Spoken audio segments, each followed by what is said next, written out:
क्या aliens finally हमारे पास आ गए हैं? स्पेस के बीचों बीच एक मेहमान गुजर गया, लेकिन वो मार्स का नहीं था, ना ही वो हमारे सोलर सिस्टम का था। ये था एक ट्रैवलर, एक ऐसा ट्रैवलर जो कहीं और से आया था। यूरोपियन स्पेस एजेंसी के एक्सोमार्स और मार्स एक्सप्रेस स्पेसक्राफ्ट ने ऑब्जर्व किया कॉमेट 3I एटलस को, एक ऐसा इंटरस्टेलर ऑब्जेक्ट जो हमारे सोलर सिस्टम के बाहर से आया है। बिटवीन 1 और 7 अक्टूबर, जब ये मार्स से सिर्फ 30 मिलियन किलोमीटर की दूरी पर था, दोनों ऑर्बिटर्स ने उसके ऊपर अपने कैमरास फोकस किए। एक्सोमार्स के कैसिस कैमरा ने एक छोटा सा व्हाइट ब्लरी डॉट कैप्चर किया। वही था 3I एटलस, जिसका न्यूक्लियस इतना छोटा है कि उसे देखना उतना ही मुश्किल है जितना चांद पर से अर्थ के ऊपर एक मोबाइल फोन को देखना है। लेकिन उसके आसपास एक ग्लोइंग हेलो, जिसको हम कोमा बुलाते हैं, वो क्लियरली विजिबल है, जो सन की हीट से बनता है जब आइस गैस और डस्ट में बदल जाती है। साइंटिस्ट कह रहे हैं कि ये कॉमेट 3 बिलियन साल पुराना हो सकता है, हमारे सोलर सिस्टम से भी ज्यादा पुराना। अब आप सोच रहे होंगे कि इसका अगला स्टेप क्या होगा,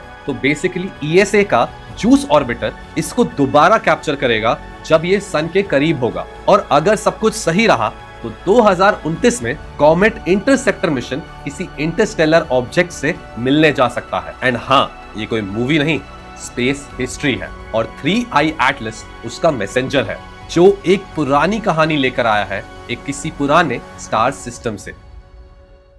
ये एक एंशिएंट एलियन ऑब्जेक्ट है जो बहुत ही तेजी से हमारे सूरज की तरफ आ रहा है, और पिछले 1 महीने से धरती के सबसे पावरफुल टेलीस्कोप्स सिर्फ आसमान में चमकती इस एक अजीब रोशनी पर टिके हुए हैं। सब लोग आंसर्स ढूंढ रहे हैं, लेकिन जो उन्होंने देखा है उसने और भी ज्यादा बड़े क्वेश्चंस खड़े कर दिए। अब वक्त हाथ से निकल रहा है, और जल्दी ही ये ऑब्जेक्ट हमारी नजर के सामने से गायब हो जाएगा, सूरज की तेज रोशनी के पीछे छुपकर, और हमारे पास बच जाएगी एक मिस्ट्री। तो आखिरकार ये चीज है क्या? ऑफिशियली इसे 3I एटलस कहा जाता है, यानी कि थर्ड इंटरस्टेलर ऑब्जेक्ट। मतलब कि ये उन दूर के सितारों में से किसी एक से आया है जिसे आप रात के आसमान में देखते हैं। अब हमें एग्जैक्टली तो नहीं पता, लेकिन काफी श्योर है कि 3I एटलस मिल्की वे के एक बहुत पुराने हिस्से से आया है, एक ऐसे सोलर सिस्टम से जो हमारे सूरज से भी लगभग 2 गुना ज्यादा पुराना है। और ये सिर्फ तीसरी बार है जब हमने एक ऐसा इंटरस्टेलर ऑब्जेक्ट स्पॉट किया है। पहला था ओमुआमुआ, वो क्रेजी सिगार शेप्ड रॉक जो 2017 में हमारे सोलर सिस्टम में घुस आया था। अब हमें आज तक नहीं मालूम कि वो क्या था, बस यही पता है कि वो बहुत ही ज्यादा वियर्ड था, और लग रहा है कि 3I एटलस उससे भी ज्यादा वियर्ड होने वाला है। दूसरा विजिटर था 2I बोरिसोव, जो थोड़ा अंडर अप्रिशिएटेड मिडिल चाइल्ड बन गया क्योंकि वो इतना ज्यादा वियर्ड नहीं था। अब बोरिसोव देखने में कॉमेट की तरह था, उसने बिहेव भी कॉमेट की तरह किया, और शायद से वो कॉमेट ही था, बस फर्क इतना था कि वो किसी दूसरे तारे से यहां आया था, जो अगर आप सोच के देखें तो बहुत ही ज्यादा कूल बात है। पर 3I एटलस हमारे लिए बेस्ट अपॉर्चुनिटी बन चुका है एक जेन्युइनली स्ट्रेंज एलियन ऑब्जेक्ट को स्टडी करने का, और इसको स्टडी करते करते हमें यह समझ आ रहा है कि जितना ज्यादा हम सीखते जा रहे हैं, चीजें उतनी ही वियर्ड होती जा रही हैं। अब ऑफिशियल तौर पर इस ऑब्जेक्ट को 1 जुलाई 2025 को एटलस ने स्पॉट किया, जिसकी वजह से इसका नाम 3I एटलस पड़ा। तब ये जुपिटर और मार्स के ऑर्बिट्स के बीच था, लेकिन जुपिटर के काफी करीब था। बाद में पता चला कि 7 मई 2025 को TESS ने भी इसे देख लिया था, पर वो उस वक्त दूर के एक्सोप्लैनेट्स को ढूंढने में बिजी था, इसीलिए हमारे नए मेहमान पर उसका ध्यान नहीं गया। उस पहली टेस्ट इमेज के टाइम ये ऑब्जेक्ट सैटर्न और जुपिटर के बीच ट्रैवल कर रहा था, और इसी से हमें अंदाजा मिल सकता है कि ये ऑब्जेक्ट कितनी तेजी से ट्रैवल कर रहा है। अब कंपैरिजन के लिए, जब नासा ने वॉयेजर प्रोब्स को डायरेक्टली जुपिटर की तरफ भेजा था, तब उन्हें जुपिटर के ऑर्बिट तक पहुंचने के लिए 18 से 23 महीने लग गए थे। अब हमें पता है कि 3I एटलस मई में जुपिटर के पास था, अब सितंबर में मार्स के पास हो रहा है और 29 अक्टूबर को ये सूरज के सबसे पास से गुजरने वाला है। फिर अगले स्प्रिंग तक ये दोबारा जुपिटर के ऑर्बिट की तरफ बाहर निकल जाएगा और इसी स्पीड से कंफर्म हो जाता है कि ये एक इंटरस्टेलर ऑब्जेक्ट ही है, क्योंकि सूरज की ग्रेविटी इसे पकड़ नहीं सकती और ये एक हाइपरबोलिक ट्रैजेक्टरी पर है।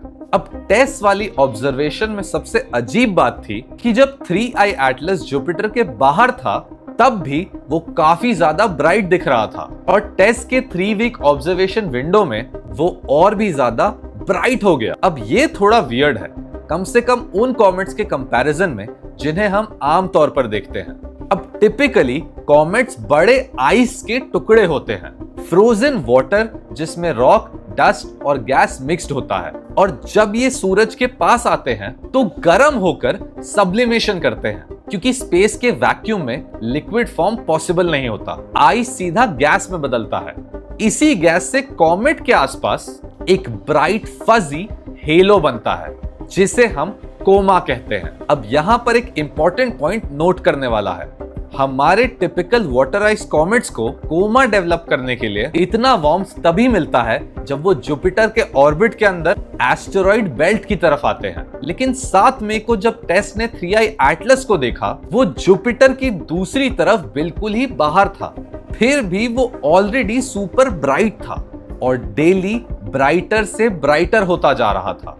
मतलब कि सब्लिमेशन उसी टाइम से शुरू हो चुकी थी। और ये तो ओमुआमुआ का उल्टा है, क्योंकि ओमुआमुआ ने कभी भी कोई सब्लिमेशन दिखाया ही नहीं और ना ही उसने कभी कोई कोमा दिखाई थी। और ये 2i बोरिसोव से भी डिफरेंट है, क्योंकि बोरिसोव ने तो बिल्कुल टेक्स्ट बुक कॉमेट जैसा बिहेव किया था। अब जुलाई से अगस्त के बीच तो और भी अजीब चीज हुई। इसी कोमा से टेल बनना स्टार्ट हुआ, जो कि नॉर्मल है, लेकिन 3i एटलस की जो टेल थी वो उल्टी डायरेक्शन में ग्रो कर रही थी। मतलब जहां सूरज के ऑपोजिट साइड टेल बननी चाहिए थी, 3i एटलस में सूरज की तरफ टेल बन रही थी। अब जनरली आप सूरज को एक बड़े फैन की तरह सोचिए। वो हमेशा सोलर विंड ब्लो करता है जो कॉमेट की टेल को सूरज से दूर पुश करती है और एक लंबा ट्रेल बनाती है। जैसे कि एक डॉग कभी कार से अपना फेस निकाले तो हवा उसके फेस को पीछे की तरफ पुश करती है। अब सोचिए कि हवा इस साइड से चल रही है और डॉग का फेस आगे की तरफ स्ट्रेच हो रहा है। ये बात तो बिल्कुल सेंस बनाती ही नहीं है। इसीलिए लोग कंफ्यूज्ड और बैफल्ड हो गए जब 3i एटलस की टेल सूरज से ऑपोजिट होने के बजाय उसकी तरफ बनने लगी।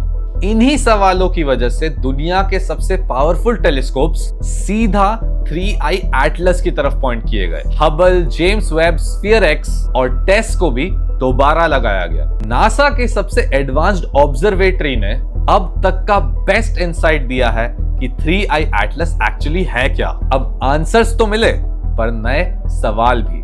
अब सबसे बड़ी फाइंडिंग ये थी कि 3i एटलस के कोमा में लगभग पूरा कार्बन डाइऑक्साइड है। मतलब ये ऑब्जेक्ट हमारे यूजुअल कॉमेट्स के जैसा वाटर आइस का बड़ा टुकड़ा नहीं है। यहाँ पर CO2 to H2O का रेशियो 8:1 का दिखाई दिया, यानी एवरेज कॉमेट के मुकाबले 16 गुना ज्यादा CO2। और CO2 का ये क्लाउड अब इतना बड़ा माना जा रहा है कि इसका रेडियस क्लोज टू 300,000 किलोमीटर हो सकता है, सूरज के आधे साइज के बराबर। जुलाई की पहली ऑब्जर्वेशंस के हिसाब से ये क्लाउड एक्सपेक्टेशन से कहीं ज्यादा बड़ा निकला। इससे ऑब्जर्वर्स को ये लगने लगा कि बीच का जो न्यूक्लियस है वो भी कई ज्यादा बड़ा होगा, क्योंकि पहले तक हम सोच रहे थे कि इसका जो कोर है वो 20 किलोमीटर के अराउंड होगा।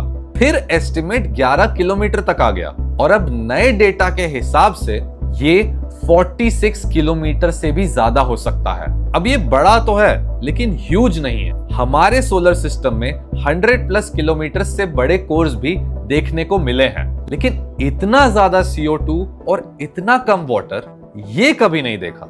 ये बिल्कुल उल्टा है जो हम कॉमेट के हेलो में एक्सपेक्ट करते हैं। इसका मतलब कि ये ऑब्जेक्ट एक ऐसे स्टार सिस्टम में बना है जहां रॉ मटेरियल्स हमारे सिस्टम से काफी ज्यादा अलग हैं। इसीलिए 3i एटलस जेन्युइनली एक एलियन नेचर दिखाता है। पर क्या ये एलियंस ने बनाया है? क्योंकि एक और बिजार डिस्कवरी हुई समर में। चिली के वेरी लार्ज टेलीस्कोप ने 3I एटलस के कोमा में निकेल डिटेक्ट किया, पर आयरन का कोई भी ट्रेस नहीं मिला। अब अगर आप थोड़ा सा भी साइंस जानते हैं तो आप भी कंफ्यूज्ड होंगे, जो कि अच्छी बात है। और अगर आपको नहीं पता है तो मैं आपको बताता हूं कि आयरन और निकेल नेचुरल पार्टनर्स हैं यूनिवर्स में सबसे अबंडेंट हैवी मेटल्स में से, क्योंकि ये मरते हुए स्टार्स के हार्ट में बनते हैं और फिर ब्लास्ट होकर स्पेस में फैल जाते हैं। इसीलिए निकेल और आयरन हमेशा साथ मिलते हैं, चाहे एस्टेरॉइड्स हो, मून्स हो या प्लैनेट्स हो। इन सब के कोर में ये आपको हमेशा साथ में ही मिलेंगे। लेकिन निकेल तब अकेला नजर आता है जब हम इंसान इनको इंडस्ट्रियल प्रोसेस के टाइम अलग अलग करते हैं। तो फिर बिना आयरन के 3I एटलस में निकेल कैसे आया? इसी सवाल का जवाब ढूंढा जा रहा है और यहीं से आती है सबकी फेवरेट एक्सप्लेनेशन, एलियंस। क्योंकि थ्योरीज की कमी नहीं है। जैसे कि बोला जा रहा है कि एक एलियन स्पेसक्राफ्ट हो सकता है, और ये बात फेयर भी है क्योंकि लोग डेटा उठाकर थोड़ा स्पेक्युलेटिव इंटरप्रिटेशन भी कर रहे हैं, हवा में बातें नहीं कर रहे। जैसे कि एक एग्जांपल लेते हैं। अब हमें पता है कि 3I एटलस जुपिटर के पास से गुजरते हुए ब्राइट हो गया। अब हाँ, वो हमारे सन की तरफ आ तो रहा था, लेकिन इतना ब्राइट होने का हिसाब नहीं बनता। तो हो सकता है कि इस अनयूजुअली हाई CO2 की वजह से एक अर्ली सब्लिमेशन हो रहा हो, या फिर ये एक एलियन प्रोब हो जिसके लाइट्स ऑन हो गए हो। इसके बाद एक और बहुत बड़ी थ्योरी आती है।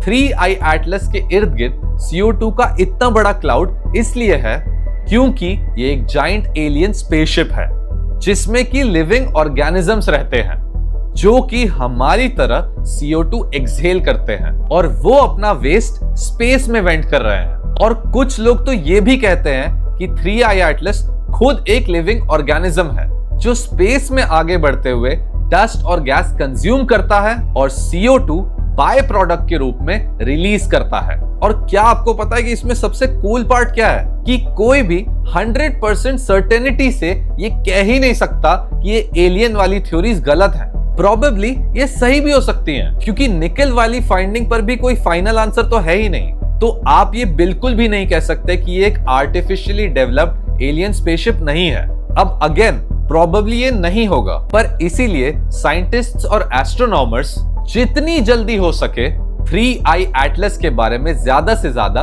डेटा इकट्ठा करना चाहते हैं, क्योंकि हमारे पास विंडो छोटी है। हमारा एक मौका है इस ऑब्जेक्ट की फोटो लेने का जब ये अर्ली अक्टूबर में मार्स के पास से गुजरेगा, लगभग 28 मिलियन किलोमीटर्स तक। अब ये डिस्टेंस तो काफी है, पर इतना करीब है कि यूरोपियन स्पेस एजेंसी के 2 मार्स ऑर्बिटर्स, मार्स एक्सप्रेस और एक्सोमार्स ट्रेस गैस ऑर्बिटर, इस पर हाई रेजोल्यूशन कैमरास और कलर इमेजिंग सिस्टम से नजर रख सकते हैं।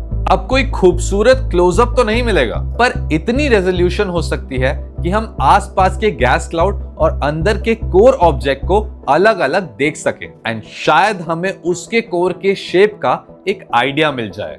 फिर लेट अक्टूबर तक हमारे अर्थ के व्यू पॉइंट से 3I एटलस सूरज के पीछे चला जाएगा और दिसंबर तक दोबारा नजर नहीं आएगा।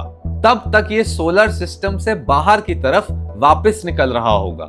पर हमारे पास इसके बाद भी एक और लास्ट चांस होगा। 16 मार्च 2026 को 3I एटलस जुपिटर के पास से अराउंड 53 मिलियन किलोमीटर्स की डिस्टेंस पर फ्लाई बाय करेगा।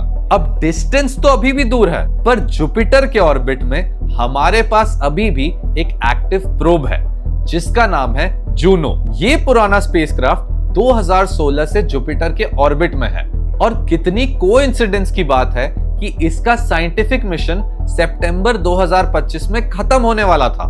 नासा का प्लान था कि वो इस प्रोब को जुपिटर में क्रैश करा देंगे, पर एक alternate end of its life का मिशन भी हो सकता है कि 3I एटलस को उसकी रिटर्न ट्रैजेक्टरी पर इंटरसेप्ट करने की कोशिश की जाए। तो जितनी इस प्रोजेक्ट की अभी तक स्टडी वियर्ड रही है, कहानी यही खत्म नहीं होती, क्योंकि सीखने को अभी बहुत कुछ बाकी है। अब हमें आंसर्स तो मिलेंगे, लेकिन उन्हीं के साथ और भी नए क्वेश्चंस भी, और क्या पता शायद इसी के थ्रू हमें हमारे यूनिवर्स को और भी जानने का मौका मिल जाए।